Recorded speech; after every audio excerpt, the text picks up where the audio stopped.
সাদিয়া, আমি তোমাকে অনেকদিন যাবত ফলো করি। রাত দিন সব সময় তোমার কথা মাথায় হাডুডু খেলে। আমি তোমাকে ভালোবাসি সাদিয়া।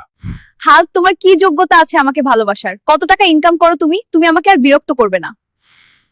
সাদিয়া আমার ভালোবাসা ফিরিয়ে দিল। আমি কালই ঢাকায় যাব, কঠিন পরিশ্রম করব। আমাকে অনেক পরিশ্রম করতে হবে, অনেক টাকা কামাতে হবে। সাদিয়াকে আমার বিয়ে করতেই হবে। হাল্ক, লাঞ্চের সময় আমার রুমে একটু আসো, কথা আছে।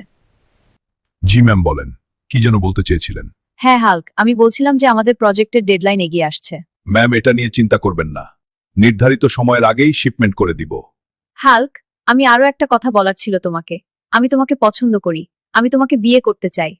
ম্যাম, আপনি এই গার্মেন্টসের মালিক, আমি একজন কর্মী। এটা সম্ভব না। কিন্তু হাল্ক, তুমি আমাদের সেরা কর্মী। দুঃখিত ম্যাম। কি করব বুঝতে পারছি না। একদিকে সাদিয়া, অন্যদিকে রাজ্য সহ রাজকন্যা। কোন দিকে যাব বুঝতেই পারছি না। দর্শক বন্ধুরা, আপনারাই বলেন আমার কি করা উচিত।